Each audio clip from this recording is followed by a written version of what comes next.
السلام علیکم ورحمۃ اللہ۔ بسم اللہ الرحمن الرحیم۔ محترم ناظرین گرامی، عید الاضحیٰ کے موقع پر اہل اسلام اللہ تعالیٰ کی بارگاہ میں قربانی پیش کر کے اللہ تعالیٰ کا تقرب حاصل کرتے ہیں۔ یہ مقدس و مبارک عمل دراصل ایک عجیب و غریب واقعے کی یادگار اور اس کی نقل ہے، جس کی نظیر پیش کرنے سے تمام اگلے اور پچھلے لوگ قاصر ہیں۔ اس واقعے کا تعلق دو عظیم شخصیتوں سے ہے، ایک حضرت ابراہیم علیہ السلام اور دوسرے حضرت اسماعیل علیہ السلام۔ حضرت ابراہیم علیہ السلام کی شخصیت سے کون ناواقف ہوگا؟ آپ علیہ السلام اللہ کے وہ برگزیدہ نبی ہیں جنہوں نے اللہ کی محبت میں ایسے مصائب جھیلے کہ اللہ رب العزت نے آپ کو خلقت کا بلند ترین مقام نصیب فرما دیا، اور قرآن میں جگہ جگہ آپ علیہ السلام کی تعریف فرمائی، اور ہمارے نبی کریم صلی اللہ علیہ وسلم کو حکم دیا کہ آپ ملت ابراہیمی کی اتباع کریں۔ آپ ہی وہ شخصیت ہیں جنہوں نے اللہ کے حکم سے کعبۃ اللہ کی تعمیر فرمائی، حج کا اعلان کیا اور حج جیسی مقدس عبادت کی تعلیم دی۔ حضرت ابراہیم علیہ السلام جب اپنے وطن عزیز سے ملک شام کی طرف ہجرت فرمائے تو آپ علیہ السلام کے ساتھ آپ کی بیوی حضرت سارہ علیہ السلام بھی تھی۔ جب آپ نے درمیانی منزل مصر میں قیام فرمایا تو وہاں کے بادشاہ نے حضرت سارہ علیہ السلام پر بدنیتی سے دستے درازی کی، جس کی وجہ سے اللہ تعالیٰ نے اس کے ہاتھ شل کر دیے۔ حضرت سارہ کی یہ کرامت دیکھ کر بادشاہ متاثر ہوا اور ہاجرہ نامی ایک باندی حضرت سارہ کی خدمت میں پیش کی، اور حضرت سارہ نے اس باندی کو اپنے شوہر حضرت ابراہیم علیہ السلام کو حبہ کر دیا، اور حضرت ابراہیم علیہ السلام نے ان کو اپنی نکاح میں لے لیا۔ پھر ملک شام میں جا کر سکونت اختیار فرمائی، مگر ایک طویل مدت تک آپ کے یہاں کوئی اولاد نہیں ہوئی، یہاں تک کہ آپ علیہ السلام کی عمر تقریباً 86 برس کی ہو گئی تو آپ علیہ السلام نے اللہ رب العزت سے اولاد کے لیے دعا فرمائی کہ اے میرے رب، مجھے صالحین میں سے ایک صالح بیٹا عطا فرما۔ پھر کیا ہوا؟ اللہ نے آپ کو ایک بردبار بیٹے کی بشارت دی۔ جب اللہ نے آپ کی دعا قبول فرمائی تو آپ کے گھر حضرت ہاجرہ کے بطن سے ایک حسین و جمیل بچہ تولد ہوا، جس کا نام اسماعیل رکھا گیا۔ اس کے بعد اللہ نے آپ کو بعض مصلحتوں کی وجہ سے حکم دیا کہ آپ اپنی بیوی اور بیٹے دونوں کو مکہ کے بیاب و گیا وادی میں چھوڑ آئیں، اور ابراہیم علیہ السلام نے اللہ کے اس حکم کی تعمیل کی۔ جب حضرت اسماعیل علیہ السلام اپنی ماں حضرت ہاجرہ کے ساتھ مکہ میں زندگی بسر کر رہے تھے اور بڑھتے بڑھتے اس قابل ہو گئے تھے کہ کچھ کام کر سکیں، تو ابراہیم علیہ السلام کو ملک شام میں ایک خواب نظر آیا۔ وہ یہ کہ خواب میں کوئی کہنے والا کہہ رہا ہے کہ ابراہیم، اپنی نظر کو پورا کرو، دیکھو اللہ تم کو حکم دیتا ہے کہ تم اپنے بیٹے کو ذبح کرو۔ اور یہ خواب ذی الحجہ کی 8 تاریخ کو دیکھا۔ جب صبح ہوئی تو سوچنے لگے کہ یہ کیا خواب ہے، اور یہ اللہ کی جانب سے ہے یا شیطان کی طرف سے۔ اسی لیے 8 ذی الحجہ کو یوم الترویہ یعنی تفکر و تذبذب کا دن کہا جاتا ہے۔ پھر جب 9 ذی الحجہ کی رات ہوئی تو پھر وہی خواب نظر آیا۔ پھر جب وہ صبح ہوئی تو آپ نے سمجھ لیا کہ یہ خواب اللہ کی جانب سے ہے، اسی لیے 9 ذی الحجہ کو یوم العرفہ یعنی پہچاننے والا دن کہا جاتا ہے۔ پھر 10 ذی الحجہ کی رات میں بھی یہی خواب دیکھا اور یہ ارادہ کر لیا کہ اپنے لخت جگر کو اللہ کے راستے میں قربان کر ہی دوں گا۔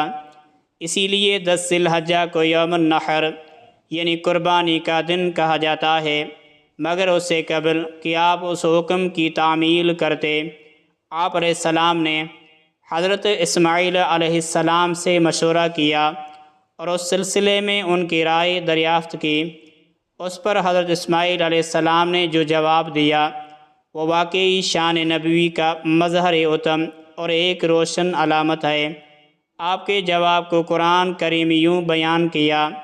اسماعیل علیہ السلام نے کہا کہ ابو جان، آپ کو جو حکم ہوا ہے اسے کر گزریے، انشاءاللہ آپ مجھے صبر کرنے والوں میں سے پائیں گے۔ چند اہم نکات۔ حضرت ابراہیم علیہ السلام کے اس مشورے اور حضرت اسماعیل علیہ السلام کے اس جواب میں چند اہم نکات ہیں جن پر روشنی ڈالنا ضروری ہے۔ پہلا نکتہ، حضرت ابراہیم علیہ السلام کو اس سلسلے میں مشورہ لینے کی ضرورت کیوں محسوس ہوئی، جبکہ آپ علیہ السلام جانتے تھے کہ یہ اللہ کی طرف سے ایک حکم ہے؟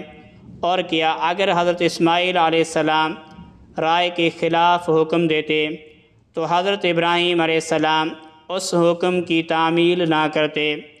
اس سوال کا جواب یہ ہے کہ حضرت ابراہیم علیہ السلام کا اپنے صاحبزادے سے مشورہ اس لیے نہیں تھا کہ نعوذ باللہ حضرت اسماعیل علیہ السلام کے مشورے پر عمل کیا جائے، خواہ وہ مشورہ موافقت میں ہو یا مخالفت میں، بلکہ یہ مشورہ بطور امتحان تھا کہ آپ حضرت اسماعیل علیہ السلام کے ایمانی جذبہ اور تعلق مع اللہ کا امتحان لینا چاہتے تھے، اور یہ دیکھنا چاہتے تھے کہ اس سلسلے میں کیا رائے ظاہر کرتے ہیں۔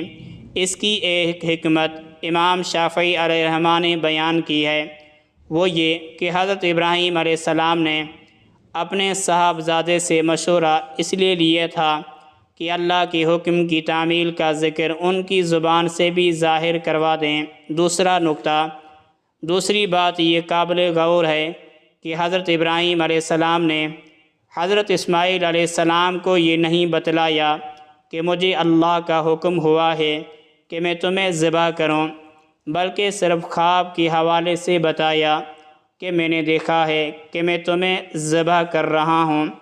اس میں بظاہر یہ حکمت معلوم ہوتی ہے کہ اللہ کی طرف سے منسوب کر کے پیش فرمانے کی صورت میں خدا نخواستہ اگر حضرت اسماعیل علیہ السلام اس میں کچھ پس و پیش کرتے تو حکم خداوندی میں سری اعراض اور روگردانی لازم آتی، لہٰذا آپ نے اس کو حکم خداوندی میں پیش نہیں کیا بلکہ اپنے ایک خواب کی حیثیت سے پیش کیا۔ تیسرا نکتہ، حضرت اسماعیل علیہ السلام کی بصیرت و فراست کا جائزہ لیجئے کہ حضرت ابراہیم علیہ السلام کے خواب کو سن کر فرمایا کہ آپ کو جس کا حکم ہوا ہے وہ کر گزریے، حالانکہ حضرت ابراہیم علیہ السلام نے حکم ہونے کا کوئی ذکر ہی نہیں فرمایا تھا۔ اس کی وجہ یہ تھی کہ چونکہ حضرت اسماعیل علیہ السلام نے خاندان نبوت میں تربیت پائی تھی، اس لیے آپ نے سمجھ لیا کہ نبی کا خواب بھی وحی الہی ہوتا ہے، اس لیے خواب کو حکم سے تعبیر فرمایا۔ اس سے یہ بھی معلوم ہوا کہ نبی پر جس طرح بیداری میں وحی نازل ہوتی ہے اسی طرح حالت نوم میں بھی نازل ہوتی ہے، کیونکہ نبی کا قلب سوتے وقت بھی بیدار اور متوجہ اللہ ہوتا ہے۔ نیز اس سے یہ بھی معلوم ہوا کہ جس طرح کتاب کی شکل میں وحی آتی ہے اسی طرح کتاب سے ہٹ کر بھی وحی آتی ہے، جس کو حدیث و سنت کہتے ہیں۔ چوتھا نکتہ، جب حضرت اسماعیل علیہ السلام نے والد کی بات سن کر یہ فرمایا کہ آپ کو جو حکم دیا گیا ہے اس پر عمل کیجیے، تو اس کے بعد یہ بھی فرمایا کہ مجھے آپ انشاءاللہ صبر کرنے والوں میں سے پائیں گے۔ یہ اس لیے کہا تھا تاکہ والد محترم کو یقین ہو جائے کہ میں آپ کا بھرپور تعاون کروں گا اور کوئی مزاحمت نہیں کروں گا۔ پھر اس میں انشاءاللہ پڑھا کر اپنے نفس پر اعتماد نہ کر کے مشیت الہی پر اعتماد ظاہر کیا۔ اس سے یہ بھی معلوم ہوتا ہے کہ انسان کو اپنے نفس پر بھروسہ نہیں کرنا چاہیے بلکہ ہر دینی و دنیوی معاملے میں صرف اللہ پر بھروسہ کرنا چاہیے۔ پانچواں نکتہ، حضرت اسماعیل علیہ السلام کے اس جواب میں ایک اور بڑی بات قابل غور ہے، وہ یہ کہ آپ نے یہ نہیں فرمایا کہ آپ مجھے صبر کرنے والا پائیں گے، بلکہ یوں فرمایا کہ آپ مجھے صبر کرنے والوں میں سے پائیں گے۔ اس میں اس جانب اشارہ ہے کہ میں اکیلا ہی صبر کرنے والا نہیں ہوں بلکہ صبر کرنے والے تو بہت ہیں، انہی میں سے میں بھی ایک ہوں۔ یہ دراصل آپ کی غایت تواضع کی بات ہے۔ مقام عبرت، حضرت اسماعیل علیہ السلام نے جس وقت یہ جواب دیا تھا اس وقت آپ کی عمر صرف 13 برس کی تھی۔ اللہ اکبر! اس چھوٹی سی عمر میں حضرت اسماعیل علیہ السلام کا ایسا جواب دینا آپ کی سلامتی طبع کی بین دلیل ہے۔ ہمیں اس جواب سے عبرت حاصل کرنا چاہیے کہ اگر اللہ کا حکم ہمارے سامنے آئے تو کیا ہم اسی طرح رضا و خوشنودی حاصل کرنے کے لیے اس طرح کی قربانی پیش کرتے ہیں؟ جانور کی قربانی تو ہم بھی کرتے ہیں، مگر جب تک اس کے اندر یہ جذبہ کار فرما نہ ہو وہ حقیقی معنی میں قربانی کہاں۔ غرض یہ کہ جس طرح ابراہیم و اسماعیل علیہ السلام نے اللہ کی محبت کا حق ادا کرنے کی کوشش کی، اسی طرح ہم کو بھی چاہیے کہ ہم بھی اس خالق حقیقی کی محبت میں ہمہ وقت اس کے احکام کی اطاعت کے لیے تیار رہیں۔